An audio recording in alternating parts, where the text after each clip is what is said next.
Ready start. महोदय, आज इस समारोह में सम्मिलित होकर मुझे बड़ी प्रसन्नता हो रही है। जब से मैं आपके नगर में पहुंचा हूं, आपने जिस प्रेम और उत्साह के साथ मेरा स्वागत किया है, उसके लिए मैं आपको धन्यवाद देता हूं। मैं जानता हूं कि यह स्वागत किसी व्यक्ति विशेष के लिए नहीं, बल्कि यह देश के प्रति आपके प्रेम का प्रमाण है। भारतवर्ष जब से स्वतंत्र हुआ है, उसके सामने बड़ी बड़ी कठिनाइयाँ रही हैं, परंतु ईश्वर की दया से हम एक एक कठिनाई को हल करते गए हैं और आज कहा जा सकता है कि अब हमें प्रगति के लिए प्रशस्त मार्ग मिल गया है। यदि हम चाहें और देश के लिए आपस में मिलजुल कर साहस तथा उत्साह के साथ काम करें, तो संसार में ऐसी कोई चीज़ नहीं जो इस देश के लिए दुर्लभ हो। इसलिए एक ऐसे दिन का मनाना जिस दिन देश की उन्नति के लिए एक बहुत बड़ा कदम उठाया गया था, स्वाभाविक ही है। अंग्रेज़ों के साथ जिस समय स्वराज्य के लिए समझौता हुआ, उस समय उन्होंने और सब चीज़ों के साथ साथ एक काम और किया जिसका परिणाम कुछ भयंकर हो सकता था।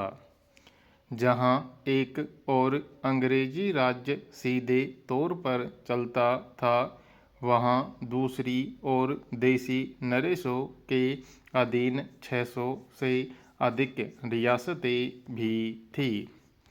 ब्रिटिश सरकार ने जाते समय यह घोषणा कर दी कि ये सभी रियासतें अपने को उन सभी शर्तों और बंधनों से मुक्त समझें जो उन्होंने ब्रिटिश सरकार के साथ किए थे, और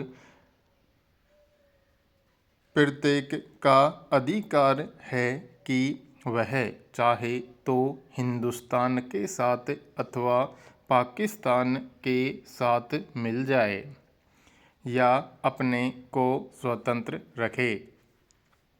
एक नीति के रूप में यह बात बिल्कुल ठीक थी, परंतु यदि हमारे देसी नरेशों के हृदय में भी वह देश प्रेम नहीं होता जो उन्होंने दिखलाया, तो संभव था कि एक भारतवर्ष के बदले आज भारतवर्ष के कई टुकड़े हुए होते। यह समस्या देश के एक भाग में अब तक तय नहीं हो पाई है और वह भाग कश्मीर का है। उसके लिए हम अभी भी चिंतित हैं। देसी नरेशों के देश प्रेम, उनकी दूरदर्शिता और समय को पहचान कर उसके अनुसार अपने को ढाल लेने की उनकी शक्ति के फलस्वरूप ही भारत के दो टुकड़े हो जाने पर भी विशाल भारतवर्ष आज रह गया है। महोदय, उस समय भारतवर्ष से कहीं अधिक बड़ा है जो कभी किसी भी ऐतिहासिक काल में या उसके पहले किसी एक छत्र शासन के अधीन रहा हो।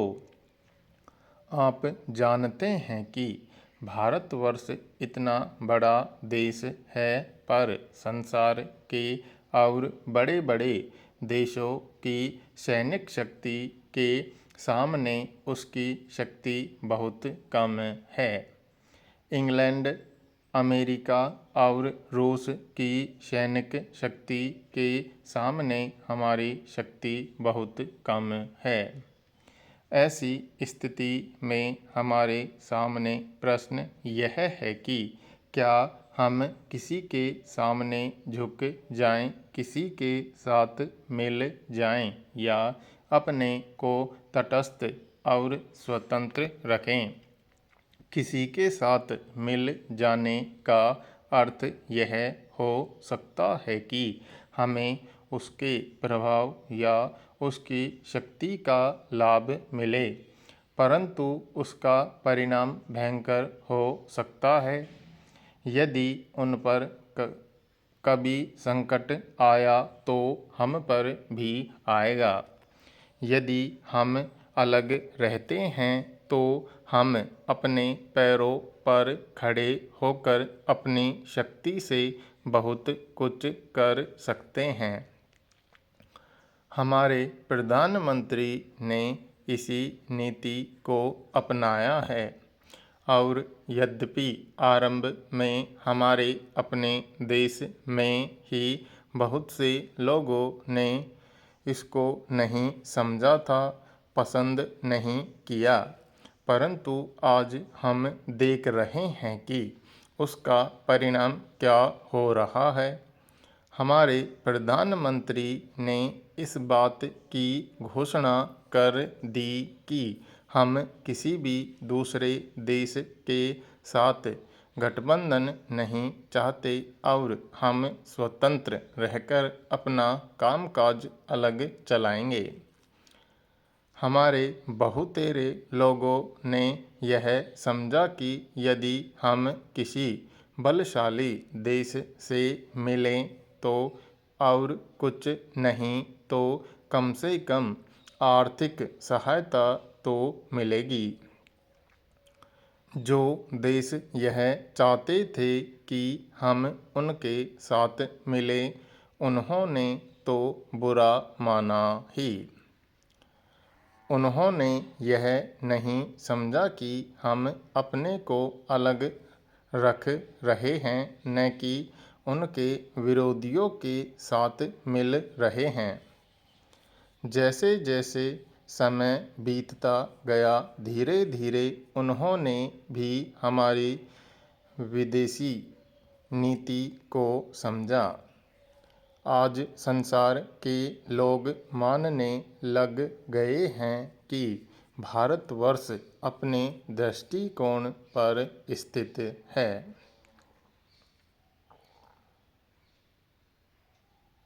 इतना ही नहीं, बल्कि एक नए देश को, जिसे स्वतंत्र हुए अभी 55 वर्ष ही हुए हैं, जो स्थान मिल सकता है, उससे कहीं ऊंचा स्थान हमको मिल गया है, और हमारा उत्तरदायित्व भी बढ़ गया है।